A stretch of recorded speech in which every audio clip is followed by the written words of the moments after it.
Hoje é a primeira lição, desafios presentes na vida do profeta Elias.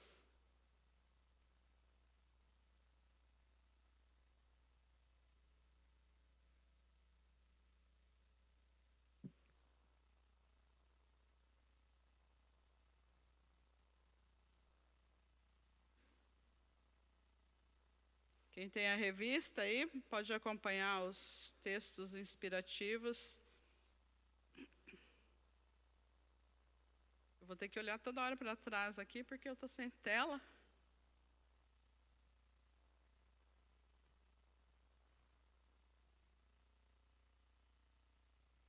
Aí os textos impressos na revista.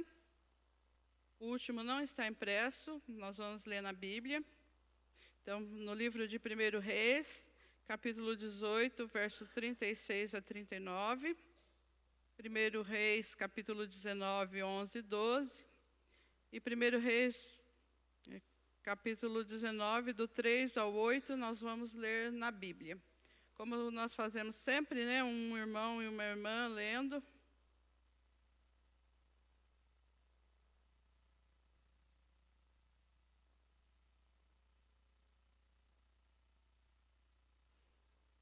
Amém?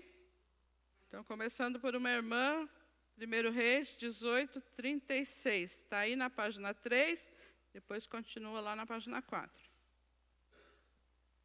Uma irmã pode ler o verso 36, 1 Reis 18.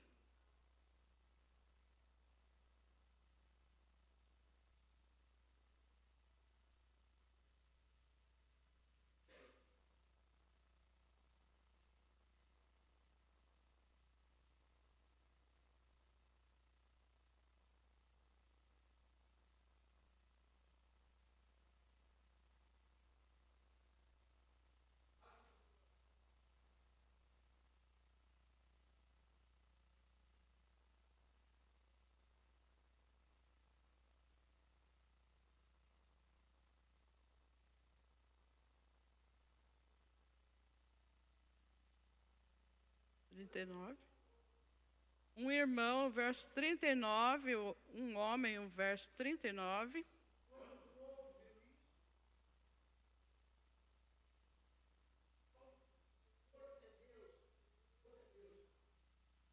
Agora, 1 Reis 19, o 11 e o 12, uma irmã lendo o verso 11.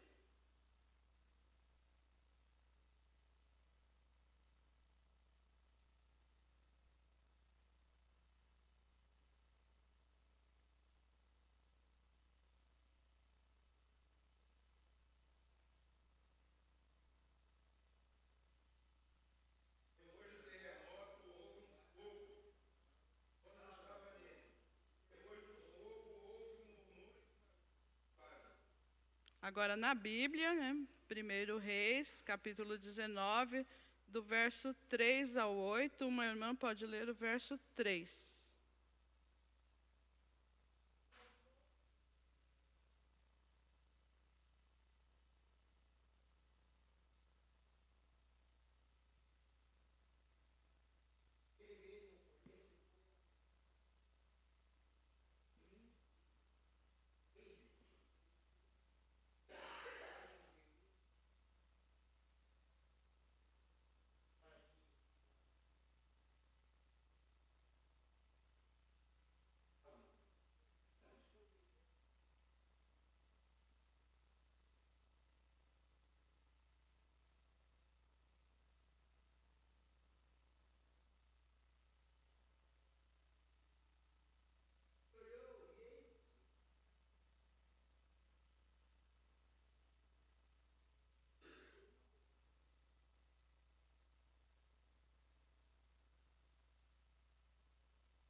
Amém. Vamos estar orando ao Senhor. Senhor, nosso Deus e Pai, nós pedimos a Tua bênção, Senhor, sobre as nossas vidas nesta manhã. quando estaremos aqui, Senhor, estudando a Tua palavra, Senhor, que o Teu Espírito Santo possa iluminar nossas mentes e corações, que possamos compreender, Senhor, o propósito que o Senhor tem para as nossas vidas, Senhor, e que possamos aplicar essa palavra aos nossos corações. Em nome de Jesus, Senhor, fala conosco, Senhor amado, e que Teu Espírito Santo tenha liberdade também para nos corrigir, Senhor, para nos ensinar, Senhor, e para nos guiar. Em nome de Jesus. Amém.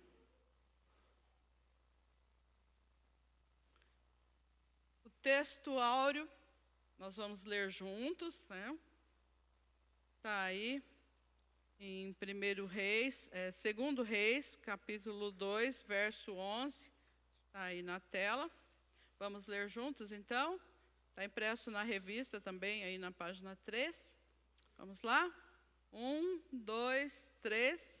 De repente, enquanto caminhavam e conversavam, apareceu um carro de fogo, puxado por cavalos de fogo, que os separou. E Elias foi levado aos céus num redemoinho. 2 Reis 2, 11. Vamos aos objetivos da nossa lição. Conhecer a história do profeta Elias e sua humanidade, os seus desafios, suas crises e seu espetacular desfecho. Esse é o primeiro objetivo da nossa lição. Nós também percebemos os desafios enfrentados por Elias, que eles são os mesmos que nós cristãos enfrentamos hoje. E ainda,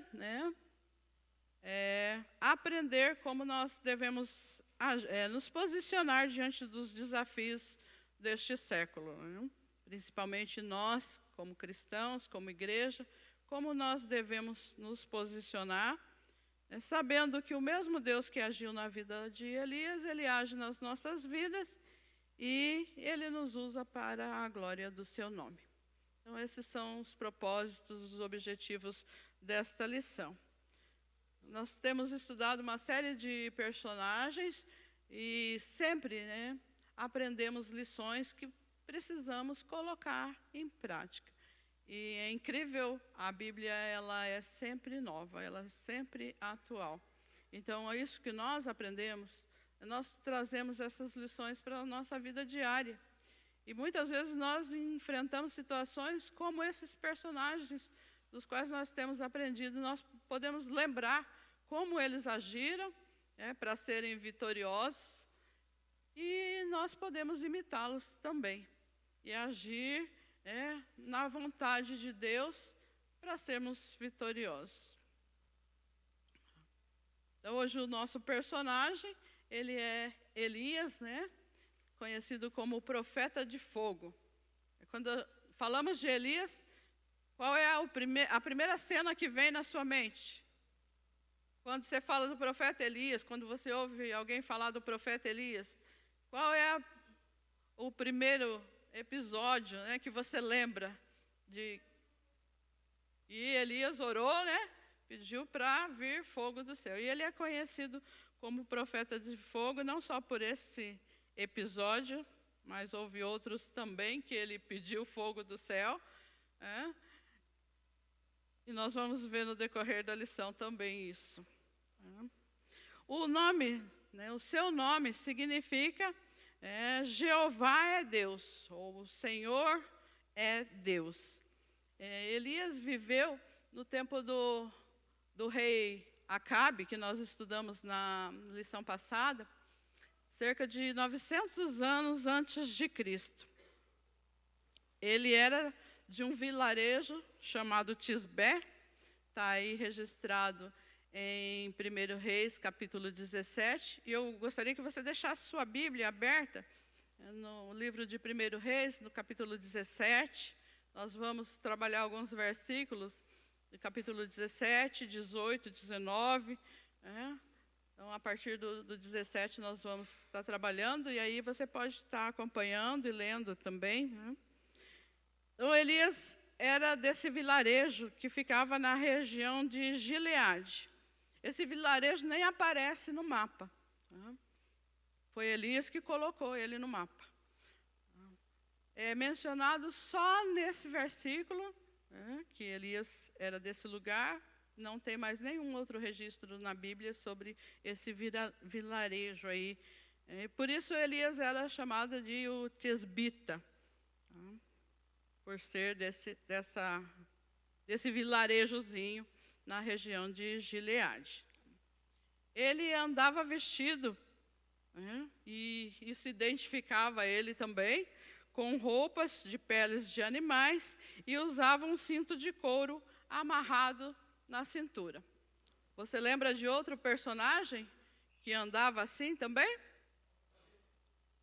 João Batista, né, que também foi profetizado acerca de João Batista, né, que ele viria no espírito de Elias.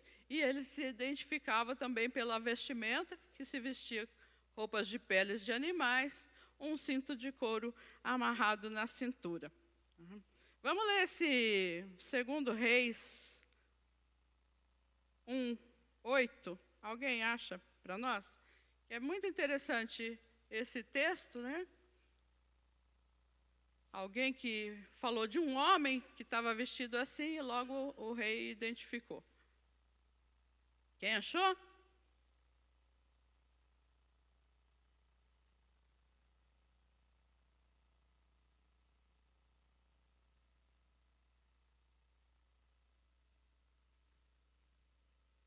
Então, acho que era a única pessoa que se vestia desse jeito, né? Porque alguém disse assim, era um homem vestido com roupa de pelos de animais, amarrado com um cinto de couro na cintura. É Elias, só pode ser ele. Elias se vestia dessa forma, né? E como nós já dissemos, ele foi contemporâneo do rei Acabe e da rainha Jezabel, né? Rainha, acho que ela era rainha, né? Porque ela que mandava. O texto diz que ela era esposa de Jezabel, mas ela que fazia e decidia tudo, né? O Acabe só assinava. Então, foi, como nós estudamos na lição passada, né, foi um tempo muito difícil.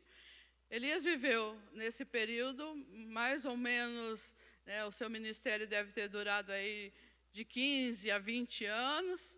Tá? Pegou aí o rei Acabe e o seu filho Acasias, tá? Que reinou depois, né, do rei Acabe, depois da morte de Acabe. Aqui eu coloquei Está na hora da oração, meninos? 10:02, então vamos orar, né? Por semeadores, por ceifeiros, pedindo que o Senhor levante trabalhadores para a sua seara. Esse texto de Lucas 10:2 fala isso, né? Jesus dizendo, rogai ao Senhor da seara que envie ceifeiros para a sua seara. Vou pedir a Mariana que faça essa oração nesse momento.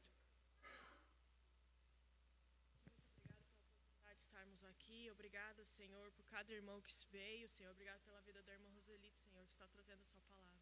Oramos agora, Senhor, por ceifeiros, Senhor, para a sua seara, Senhor. Os campos estão brancos para ser colhidos, Senhor. Levante, Senhor, trabalhadores, Senhor, no nosso meio também, Senhor. Sejamos também ceifeiros onde estivermos também, Senhor, nosso trabalho, nossos estudos, Senhor. Esteja, Senhor, nos capacitando também, Senhor. Em nome de Jesus. Amém. Lá eu coloquei essa imagem, né, para você ter uma noção. Ali tem um mapinha da região de Israel, e ali está circulado em vermelho Gileade. Então, ficava ali perto do Rio Jordão. Lá em cima está o Mar da Galileia, embaixo o Mar Morto. Então, no lado esquerdo, no meu esquerdo, né, no direito de vocês, tem ali Gileade, da onde era o profeta Elias. E ali tem uma imagem mais ou menos como que era a aparência do Elias. Como nós vimos na lição passada, né, o rei Acabe, ele foi um rei que desagradou totalmente ao Senhor. Ele fez só aquilo que desagradava. Ele foi o 7º rei de Israel, que era o reino do norte. E o texto bíblico diz que ele fez tudo que o Senhor reprova. Ele foi o pior, né, de todos os que antecederam a ele. Ele levou o povo a pecar, a cometer pecado de idolatria, porque ele era idólatra. Casou com a Jezabel, que não era, né, do povo de Israel, e trouxe toda a idolatria para o reino. Estabeleceu altares a Baal e a outros deuses, oferecia sacrifícios. Então, a nação estava assim, totalmente corrompida, desobediente aos mandamentos do Senhor. Eles sabiam que existia o Deus de Israel, o Deus verdadeiro, mas serviam, a outros deuses, porque praticamente era obrigado a servir outros deuses, porque quem não servisse morria.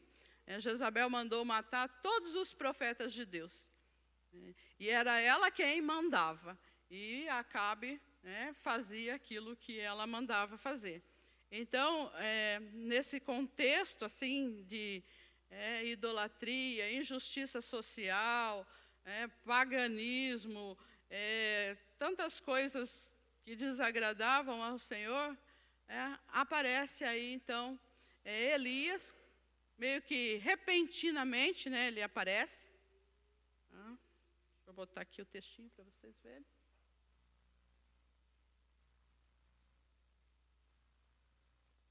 Ele aparece aí, então, no capítulo 1, no versículo 1 do capítulo 17.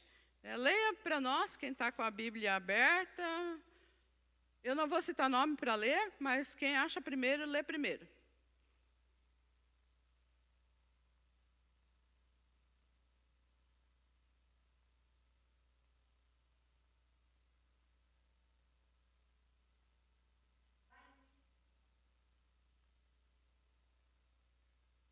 Então, ele já aparece diante de Acabe, né? Esse texto aí é o primeiro que narra a aparição de Elias. E, a partir daí, então, ele vai aparecer em uma série de outros eventos, né? Enfrentando desafios, enfrentando muitos desafios que, aos nossos olhos, aos olhos humanos, pareciam impossíveis de vencer, mas ele vence cada um deles. O primeiro desafio aí, que nós podemos ver, está aí no texto da nossa lição, né? E eu gostaria de lembrar, né, que desafios, eles podem ser definidos como situações complicadas, de difícil solução. Muitas vezes você acorda de manhã e diz, eu tenho que hoje matar um leão, né? Isso significa que você tem um desafio complicado e muitas vezes difícil de solucionar. Então, todos nós, cristãos, enfrentamos desafios. E pode ser na família, pode ser no trabalho, pode ser nos nossos relacionamentos, a nossa vida pessoal, nós enfrentamos desafios. Até agora, antes de começar a lição aqui, a escola bíblica, né, estava conversando com o irmão Coelho, e ele dizendo assim, às vezes a gente fica comendo, né, porque a gente está ansioso. Né? Às vezes a gente não está com fome e começa, né, a comer. E quando nós temos esses desafios para enfrentar, muitas vezes vem a ansiedade, né, porque a gente não sabe como resolver, e a gente não sabe o que fazer, então vem as preocupações. E Elias, ele enfrentou muitos desafios. E o primeiro aí, então, é mostrar, né, para Israel que Jeová é Deus. O nome dele significa isso. Mostrar para o povo de Israel que Jeová é Deus. Elias significava Jeová é o Senhor, Jeová é Deus. Esse era o ministério de Elias. Ele foi levantado por Deus para mostrar para aquela nação que estava, né, mergulhada ali na idolatria, no pecado, que tinha se esquecido totalmente do Senhor, que servia a outros deuses. Elias tinha o desafio de mostrar para aquela nação que Jeová, o Senhor, é o único Deus. Alguém pode abrir para nós Deuteronômio, capítulo 6, verso 4 e 5, por favor?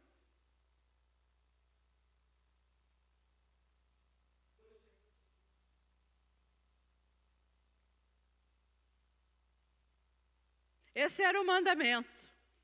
E a nação tinha se esquecido. O rei, ele era israelita, Acabe era israelita. Ele tinha conhecimento desse mandamento. Porque como nós já estudamos em outras lições, quando um rei ele era ungido, ele era escolhido para ser rei, ele começava a reinar, uma das coisas que ele tinha que fazer era copiar ou mandar copiar a lei. Então, cada rei deveria ter um livro da lei para si. Então, é provável que Acabe tivesse também em mãos esse livro da lei, com os mandamentos do Senhor, mas ele não praticava. Ele foi influenciado pela sua esposa, que era pagã, a adorar outros deuses, e para agradar, ele fazia isso, para agradar, e o povo foi levado, então, a pecar. E Elias tinha, então, esse ministério de levar o povo a voltar-se para Deus, a amar ao Senhor de todo o coração. Esse era o desafio de Elias. Ele precisava, para cumprir esse desafio, ele precisava, então, acreditar no seu ministério. O ministério que Deus tinha dado para ele.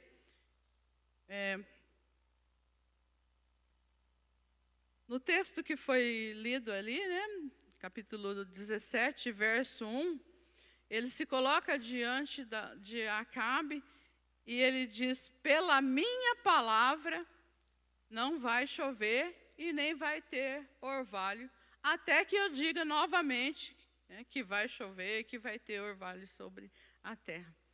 Ele diz, faz essa ênfase, pela minha palavra. Elias acreditava no ministério que ele tinha recebido do Senhor. E para que ele enfrentasse o desafio de levar o povo a Deus, ele precisava realmente acreditar no seu ministério.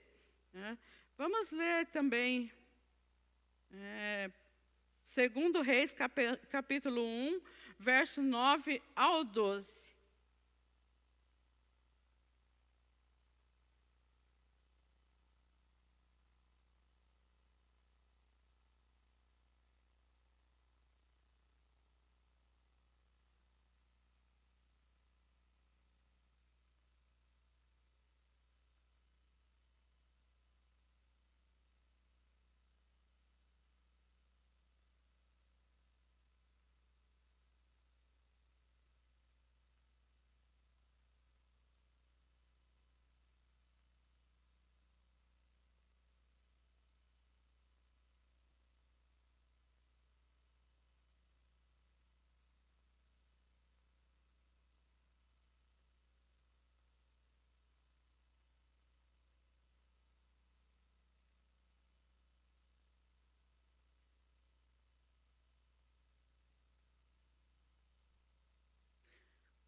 Elias agora é convocado para estar na presença do rei Acasias.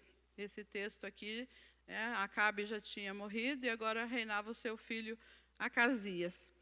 E o rei manda um exército, 50 soldados lá, um comandante e 50 soldados para convocar Elias. Elias era muito perigoso, precisava de 50 soldados para fazer ele ir lá, obedecer a ordem do rei, mas mesmo assim, não resolveu. Mas o que eu quero destacar aqui é que Elias, ele acreditava no seu ministério, naquilo que Deus tinha dado para ele, na autoridade que ele tinha, a autoridade de Deus, que eles dizem assim, homem de Deus, o rei está te convocando.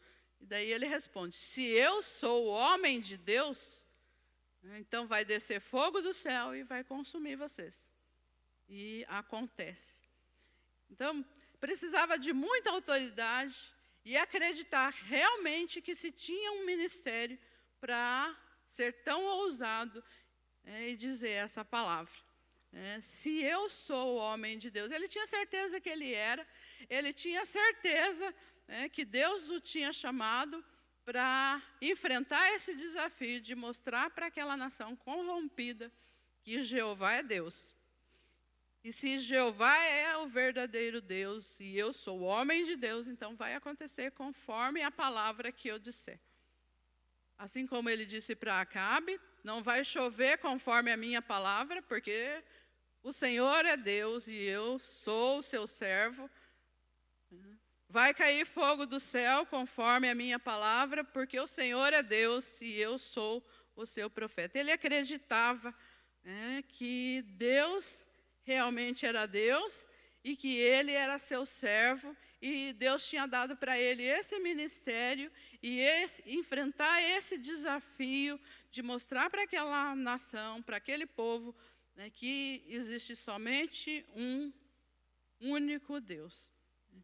Às vezes a gente encontra pessoas que têm um chamado, dizem, eu tenho um chamado e eu quero, e eu preciso ir, quando é que eu vou, e quando é que você vai me enviar, pastor, porque Deus me chamou, porque eu quero. E no primeiro probleminha que aparece, no ministério, no chamado que ela tem, ela diz, não, eu acho que eu me enganei, eu acho que não era isso que Deus tinha para mim. E aí perde a credibilidade. Como é que ela vai falar para outras pessoas? Como é que vai convencer outros se não acredita naquilo que ela está dizendo que Deus tem para ela? Como que eu vou convencer outras pessoas se eu não acredito naquilo que Deus tem para a minha vida? Mas eu me enganei, eu acho que não era bem assim. Deus mandou eu ir para aquele emprego lá, aí não deu certo, eu acho que eu me enganei, eu acho que não foi Deus que mandou. Ou Deus mandou, ou ele não é Deus, Ou ele não mandou, ou você fez por conta própria, ou ele não é Deus. É isso que Elias está dizendo aqui. Se não acontecer pela minha palavra, ou eu não sou servo de Deus, ou ele não é Deus. Então, mas ele tinha convicção e ele acreditava realmente naquilo que Deus tinha dado nas suas mãos para fazer, que era mostrar para aquele povo que Jeová, que o Senhor é o único Deus. E para isso também ele precisava acreditar. Ele tinha que ser corajoso, como nós mostramos aqui nesses textos, ousado, para falar para o rei, porque ele foi nas autoridades, e ele não tinha medo. Jezabel já tinha mandado matar profetas, e ele não tinha medo, ele foi corajoso e chegou diante desses soberanos. Está aberto ainda aí, Juninho? O texto que você leu, para continuar lendo para nós, o 15 e o 16. Quem que leu o 2 Reis 1, do 9 ao 12? Foi a Josi? Está aberto ainda, irmã Josi, para ler o 15 e o 16?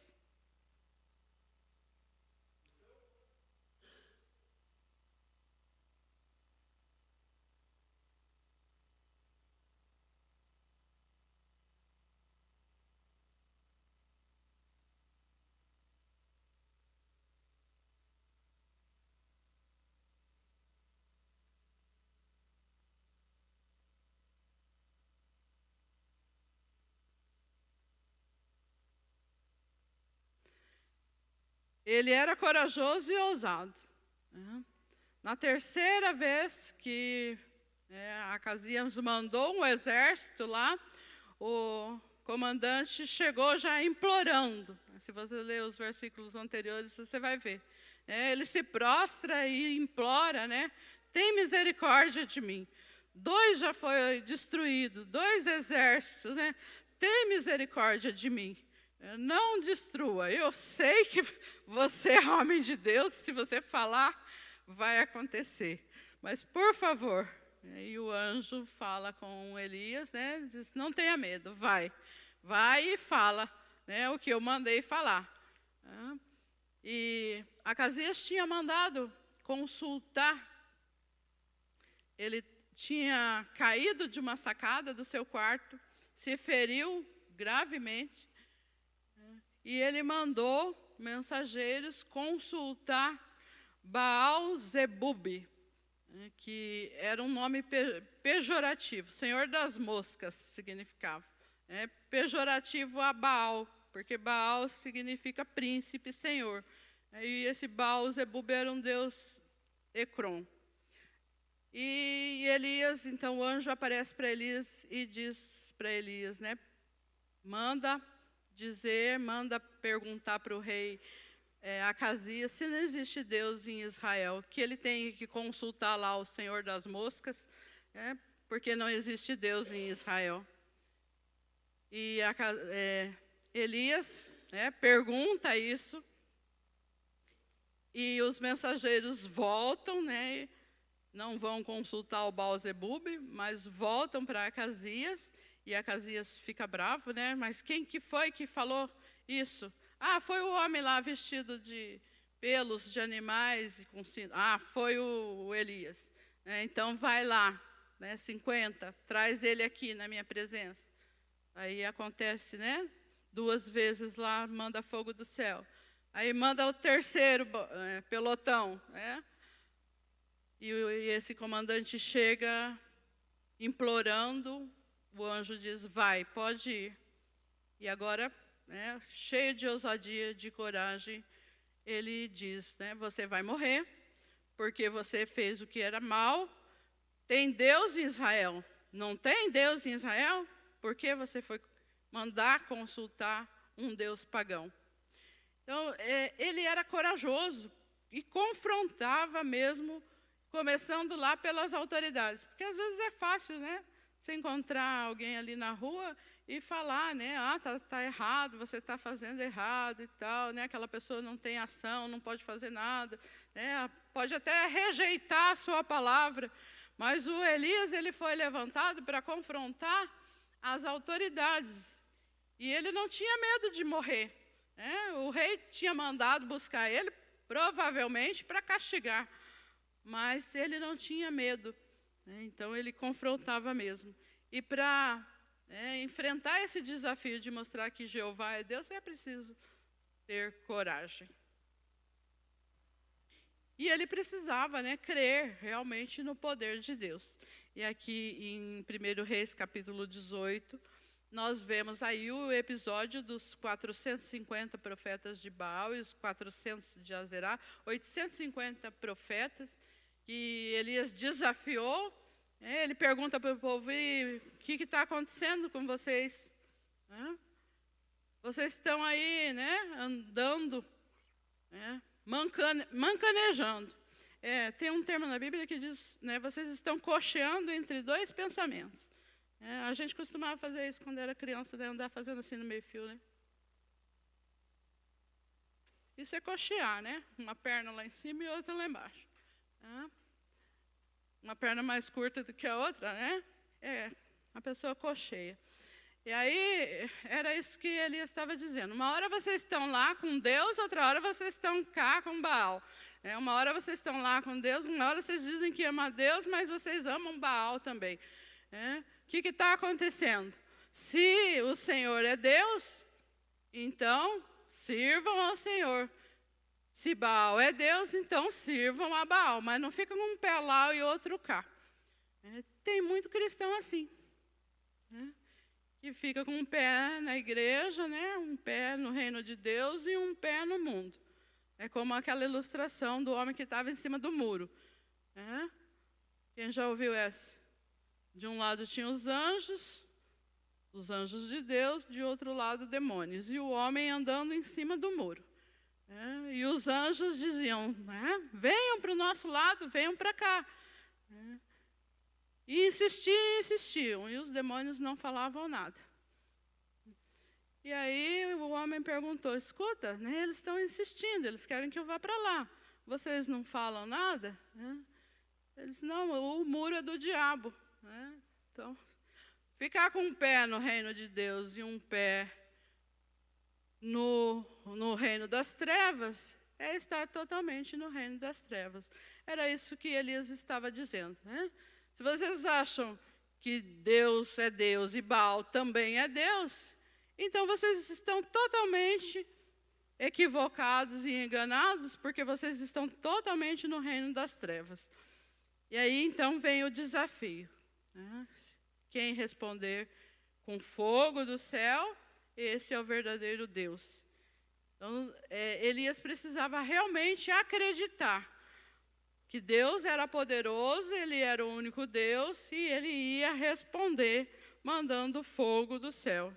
E ele orou e crendo, e a oração de Elias, acho que não durou nem 1 minuto. Os profetas de Baal e de Azerá clamaram uma manhã inteira até as 3 horas da tarde.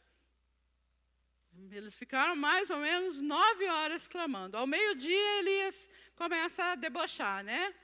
Baal deve estar dormindo, ele deve ter viajado, eu acho que ele está descansando um pouco. Né? E eles clamavam, se cortavam, se mutilavam. Todo o sacrifício deles foi em vão. Elias sabia que estava sendo em vão. Mas todo aquele povo assistindo ali achava que ia ter resultado.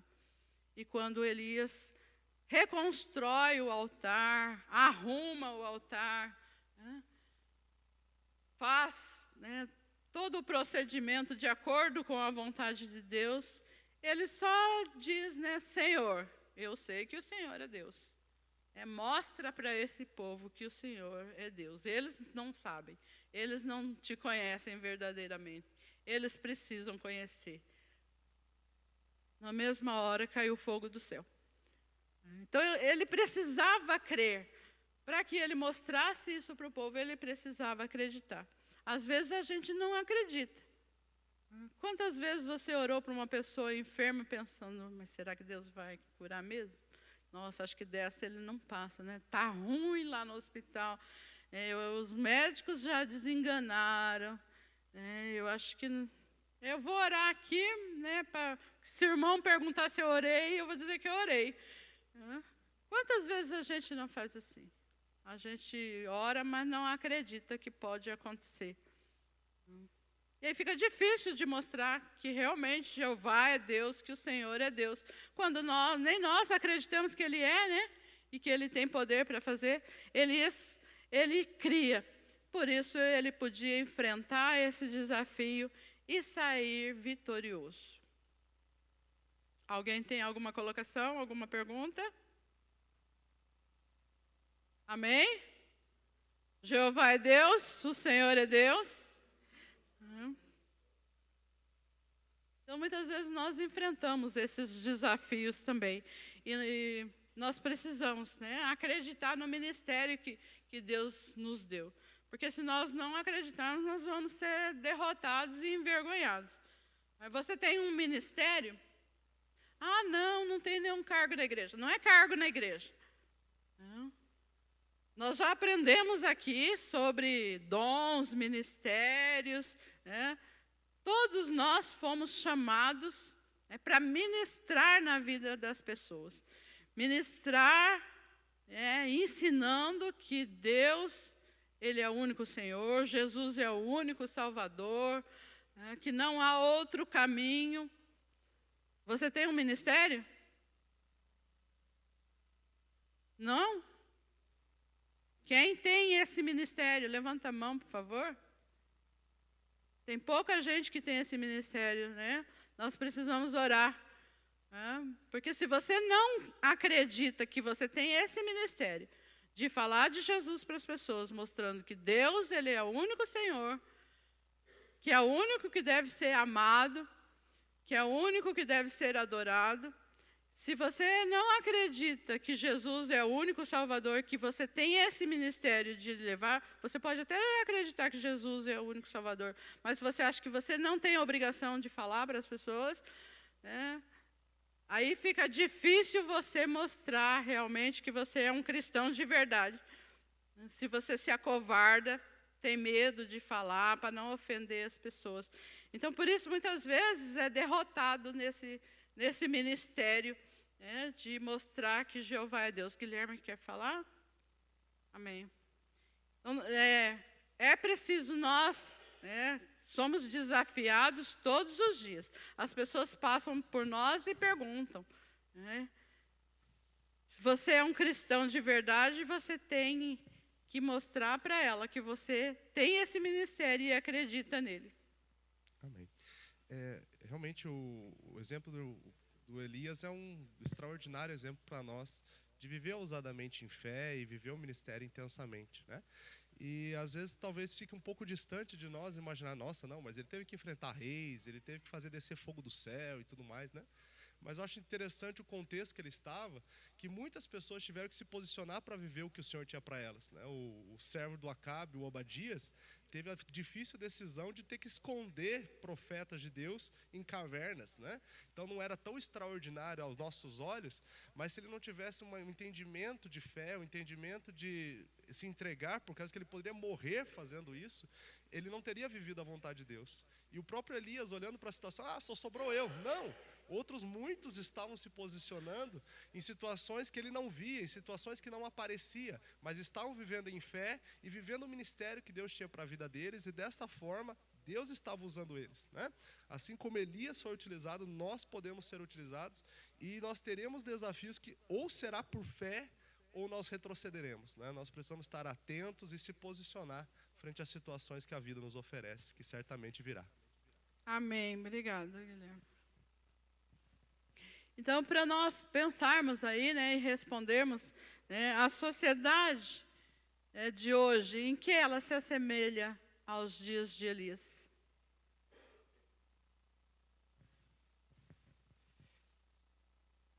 Eu não quero tumultuar nada, os meus irmãos que me perdoem. Mas o que nós estamos vivendo, como a senhora mesmo falou, o rei Acabe, ele tinha o livro da lei, ou ele tinha constituinte na sua mão, para governar conforme o livro da lei, ou seja, governar conforme a constituinte.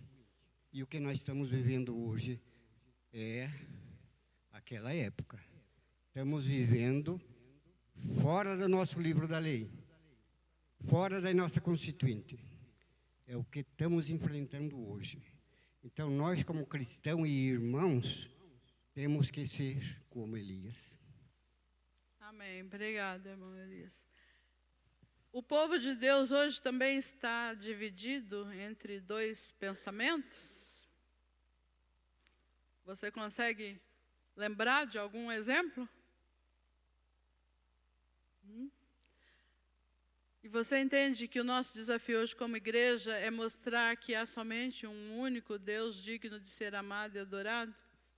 Para que as pessoas, né, nossos familiares, amigos, a sociedade conheça este único Deus, nós temos primeiramente que amá-lo.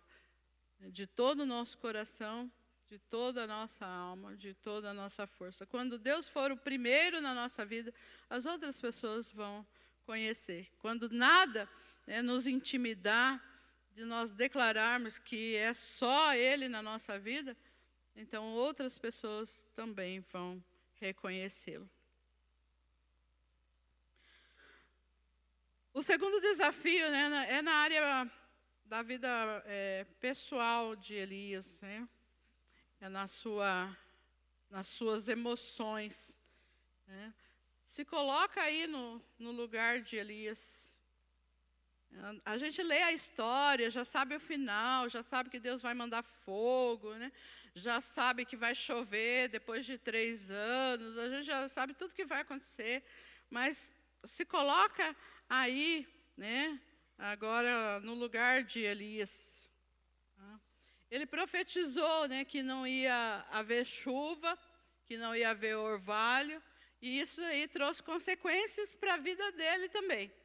Depois que ele saiu da presença do rei, ele teve que fugir.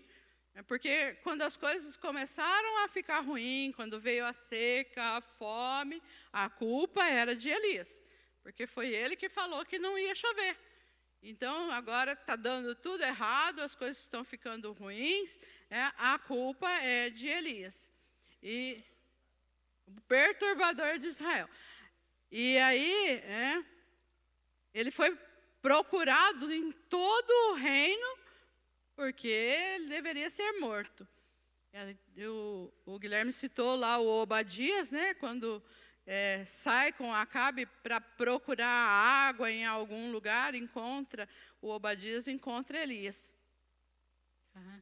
E aí o Elias diz, manda dizer para o Acabe que eu estou aqui. Ele diz, de jeito nenhum, não vou mandar não. Depois você some, não vou dizer que você está aqui. Depois você some de novo, aí o rei vai dizer que eu sou mentiroso, vai me matar, como matou os outros profetas. Tem 50 escondidos numa caverna, 50 escondidos noutra, porque eu sou fiel, você sabe que eu sou fiel, e eu escondi esses profetas e sustentei eles. Então, o próprio Obadias, que era fiel a Deus, estava escondendo 100 profetas para que não fosse morto.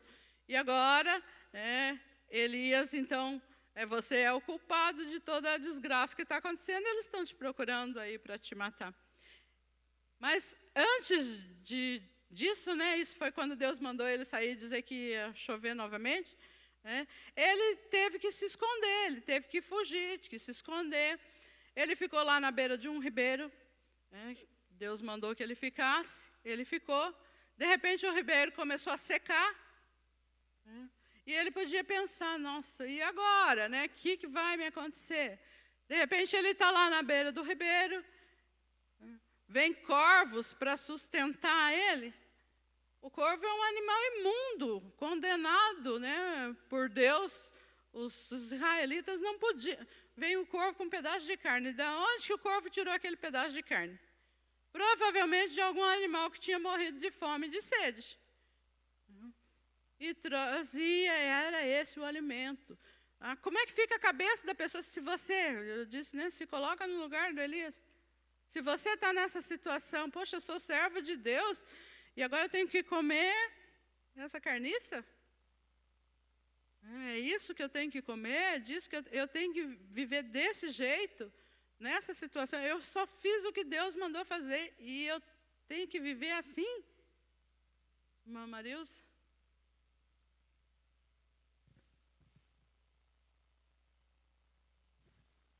Só falando com relação a que nem ele teve que comer esse tipo de carne, acho que a gente não está muito distante. Por exemplo, hoje na Venezuela, onde estão as pessoas refugiadas, bem dizer ali, se escondendo do governo, comendo carne de gato, de cachorro, E será que no Brasil daqui a pouco não estaremos vivendo uma situação como essa, Então é de se pensar realmente, se colocar na posição, E ver o que Deus tem feito, Porque ali as pessoas já têm feito isso, E para nós não é algo não comum, Vou comer um cachorro, um gato, E eles estão vivendo essa situação também para não morrer de fome, Então é relacionado ao mesmo tempo que ele, comendo algo que não é natural para nós, E nesse meio existem muitos servos de Deus que estão ali.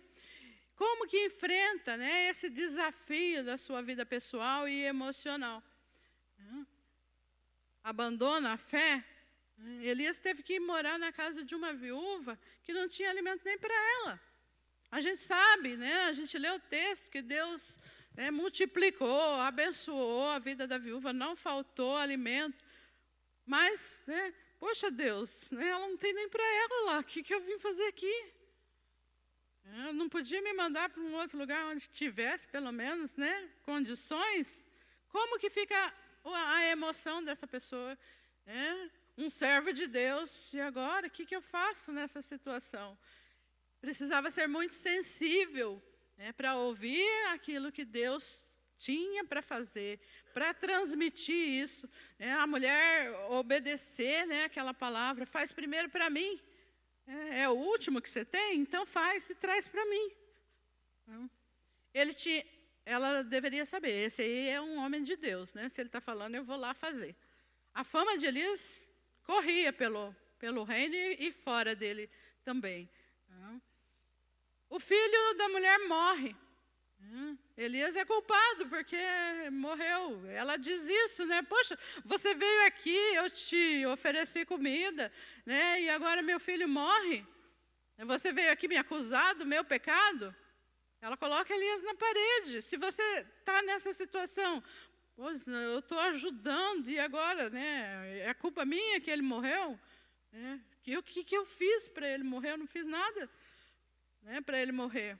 Mas, mais uma vez, né, ele demonstra que é um servo de Deus que tem consciência e convicção no seu ministério. Pega o menino, leva lá, né, ora, pede para Deus e traz o menino vivo e entrega para a mãe.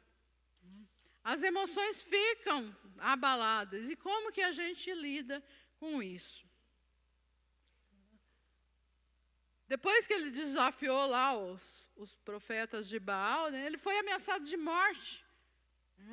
O episódio ali da seca foi fichinha, né, passou. Mas agora ele foi ameaçado de morte e aí, né, as emoções realmente ruíram, porque ele chega a pedir a morte. Ele está totalmente esgotado, decepcionado, frustrado, porque esperava que o povo fosse se render, o rei fosse se render ao Senhor, e a rainha, né, acreditar realmente, não existe outro Deus, porque ele mandou fogo do céu. Mas não, ele foi odiado, né, e a Jezabel disse, do jeito que você fez com os profetas, é assim que eu vou te fazer, amanhã, nessa hora, né, não passa disso. E ele fugiu novamente, e agora vai lá para debaixo de uma árvore lá e realmente se entrega. Deus, não aguento mais. É isso que ele está dizendo. Eu não aguento mais, fiz tudo o que o Senhor mandou e agora eles querem me matar. Então, tira a minha vida. Porque eu não sou melhor do que nenhum dos meus antepassados que serviram a ti. Sentiu sozinho, deprimido, frustrado.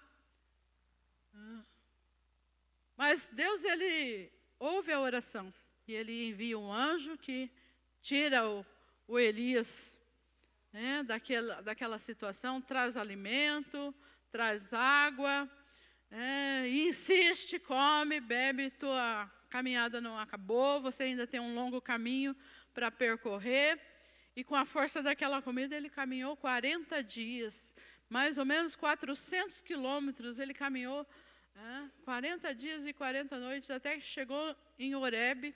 Horebe é o mesmo Monte Sinai, o monte de Deus, o monte da revelação, o monte onde Deus fala, se revela, e ali ele fala com Elias, ele se revela para Elias e dá a Elias uma nova missão. Ele tem ali uma experiência sobrenatural, terremoto, fogo, e uma voz macia, silenciosa, suave, falando com ele, dando para ele uma nova missão. Mas essa nova missão também era um desafio que desafiava as emoções de Elias. Porque Deus disse para ele, você vai ungir um novo rei para Israel. Você vai ungir Jeú. Acabe ainda estava lá, vivinho, reinando e querendo matar o Elias. E aí Deus diz, você vai ungir um novo rei. Como isso? Ungir um novo rei e o outro já quer me matar, se eu vou ungir outro?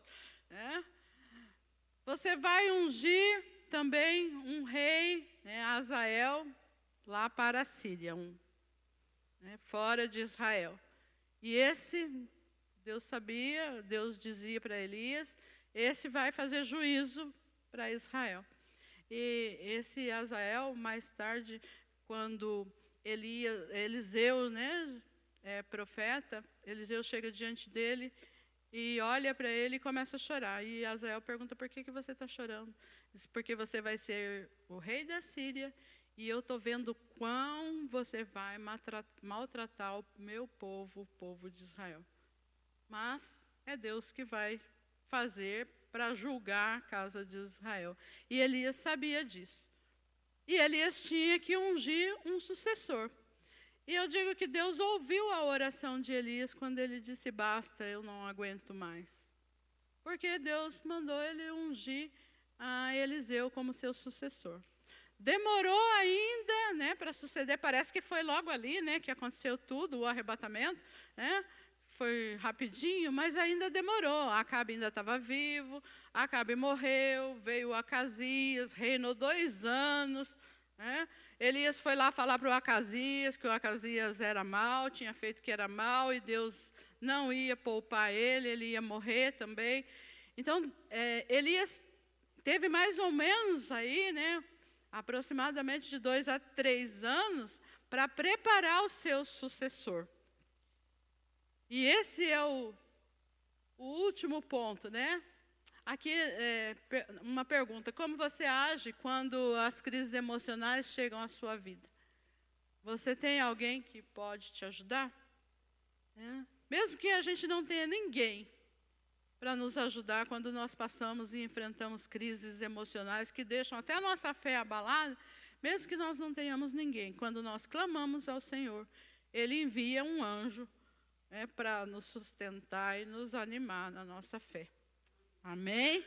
Então, quando você estiver passando por algum problema que você pensar, não aguento mais, eu quero morrer, não fica dizendo para os outros que você não aguenta mais, vai lá no psicólogo, no psiquiatra, no psico, né?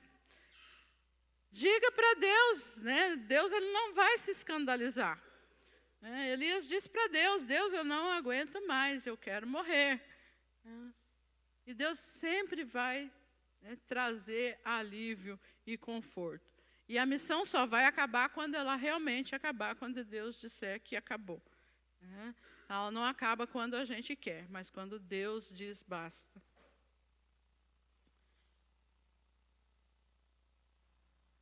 Os desafios no término da jornada. Então, no final da sua jornada, o desafio de Elias era preparar o seu sucessor.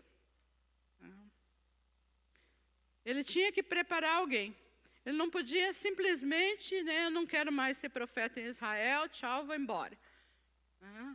Ele precisava deixar alguém no seu lugar para continuar o ministério de mostrar para Israel que existe somente um Deus, um único Senhor. Foi Deus quem escolheu o Eliseu, porque Deus diz para Elias, né? Você vai ungir Eliseu. Foi Deus que escolheu. E foi uma coisa assim, né? Depois, a próxima lição vai ser sobre Eliseu. Vocês vão ver como foi o ministério de Eliseu, um ministério extraordinário também. Mas era Elias que deveria preparar. Então, se nós estamos cansados de alguma tarefa, algum cargo ou ministério, né, não podemos simplesmente abandonar. Infelizmente, né, pessoas às vezes começam, eu quero fazer e tal, e não dá 2 meses, eu não aguento mais, acho que não dá certo, que eu tenho muitos compromissos. E às vezes fala em cima da hora ainda, né? Tem a escala para cumprir hoje à noite, daí hoje meio-dia manda, eu não vou poder ir, tá? Como é isso? Você tem ministério, você não pode ir abandonando assim. Eu tenho outro compromisso. Não, o primeiro compromisso é esse que você assumiu primeiro. Não pode abandonar. Se você não quer mais continuar como Elias não queria mais, tem que preparar outro, deixar outra pessoa melhor do que você no seu lugar. Quando a gente olha para o ministério de Eliseu, estudem a próxima lição, ele fez o dobro de milagres que Elias fez. Tem que deixar outro melhor para suprir a necessidade. Então, sempre, né, antes de deixar qualquer coisa, a gente tem que preparar alguém para ficar no lugar. Elias, ele sabia que ele ia ser arrebatado. Deus já tinha revelado para ele, revelou também para os outros profetas, para o próprio Eliseu, Mas o Elias, ele não ficou parado esperando. Agora já treinei o Eliseu, agora, né, tal dia Deus vai me levar, então agora já estou tranquilo. Não, ele não ficou parado. Ele continuou, né, em movimento, ouvindo a voz do Senhor e obedecendo. Ali, 2 Reis 2, 4... 2, 4 e 6. Esses versículos, né, mostram que Elias, já era o dia dele ser arrebatado. E ele disse para Eliseu, fica aqui, Deus está me mandando ir para Betel. Aí Eliseu disse, não, eu não fico, eu vou com você. O que ele ia fazer em Betel, a gente não sabe porque, né, o texto não diz. Mas Deus tinha mandado ele ir para Betel para fazer algo lá. Depois que ele sai de Betel, ele diz, fica aqui, Deus me mandou ir para Jericó. Não, eu não fico, eu vou com você também a Jericó. Então, ele continuou ouvindo e obedecendo. O que foi fazer em Jericó? Não sei também, o texto não revela. Mas Deus mandou ir fazer alguma coisa lá. Era o dia do arrebatamento. Poxa, eu vou ficar aqui descansando, orando, né, esperando o arrebatamento. Não, ele estava, né, trabalhando. Vai para o Jordão. Né, e foi para o Jordão. Encontrou lá 50 profetas, né, filhos de profetas. Filhos de profetas, discípulos de profetas, né, homens que estavam sendo treinados para serem profetas. E esses chegaram, né, eu digo que são os fofoqueiros, que querem estar na liderança só para saber o que vai acontecer. Para participar da reunião, para saber. Eles chegam para eles, escuta aqui, ó, sabia que é hoje que o Elias, o teu Senhor vai ser arrebatado? Eliseu disse, eu sei sim, tá, e fica quietinho. Não fala nada. Passa mais um pouco, né, outros, né, você sabia que é hoje que... Como é que eles sabiam? Tinha WhatsApp? Mandar mensagem? Não tinha. Eles também receberam a revelação de Deus que Elias ia ser arrebatado. E Elias continuou, né, o desafio de se manter fiel até o fim, né, até o último momento, para ser completamente vitorioso. Olha, ele pediu a morte, mas Deus fez melhor. Deus o arrebatou em vida. Ele não passou pela morte. Somente 2, né, não passaram pela morte. O primeiro foi Enoque. E o texto diz que Enoque não passou pela morte porque ele andava com Deus. Né? Aqui, o livro de Reis não diz esse termo que Elias andava com Deus. Mas ele tinha tanta intimidade com Deus que poderia ter escrito, né? Elias foi arrebatado porque ele andou com Deus. Ele foi obediente em todo o tempo. Ele não teve medo de cumprir com seu chamado e aquilo que Deus tinha dado para ele fazer. Ele foi corajoso até o fim e fiel até o fim, para receber a coroa da vida. Nós estamos nos preparando substitutos, né, quando nós formos daqui. Você sabe o dia que você vai partir? Você está deixando pessoas preparadas para continuar, né, falando de Jesus, está preparando novos discípulos, está ensinando alguém, está transmitindo valores e princípios para que a nova geração continue com esse ministério, com princípios fundamentados na palavra de Deus. Nós estamos preparando, estamos aguardando o arrebatamento. Você está ciente que a igreja vai ser arrebatada, que Jesus vem a qualquer momento? Está ciente disso? Porque às vezes a gente vive como se, né, nós não estivéssemos sabendo de nada. Né? E às vezes a gente se esquece que a vinda de Jesus está tão próxima e que logo nós seremos arrebatados. As situações são semelhantes aos tempos antigos, os problemas são os mesmos praticamente, mas Jesus está voltando aí. Não é porque é parecido com as situações de antigamente que Jesus vai demorar ainda 2000 anos, não. Ele está voltando, está às portas. E o que nós estamos fazendo enquanto aguardamos o arrebatamento? Vamos aproveitar, né? Às vezes, a vida aqui é breve, então vamos aproveitar. Mas como que a gente aproveita? Vamos aproveitar servindo ao Senhor, então. Fazendo o melhor no reino dele. Então, esses desafios enfrentados aí por Elias são semelhantes, né, aos que nós enfrentamos. E Tiago, ele escreve lá na sua carta que Elias, ele era homem sujeito às mesmas paixões que nós. O significado de paixão é sofrimento. É esse o significado da palavra paixão. Às vezes a gente pensa que paixão é uma coisa bonita, né? Não, se está apaixonado, está sofrendo. Paixão, ele era sujeito aos mesmos sentimentos que nós, ele era sujeito aos mesmos desafios, aos mesmos, né, sofrimentos que nós. Ele era homem, ele não era super-herói, ele não era super-homem, ele não era semideus, por isso ele fazia, né, milagres e enfrentava esses desafios. Não, ele era como nós. A diferença, né, na vida de Elias é que ele tinha um profundo relacionamento com Deus. E isso produzia nele conhecimento de Deus. Ele conhecia o Deus que ele servia. Ele conhecia o poder de Deus e ele podia confiar inteiramente em Deus. Então, esse é o segredo para nós enfrentarmos desafios. É conhecermos realmente nosso Deus e confiarmos inteiramente nele.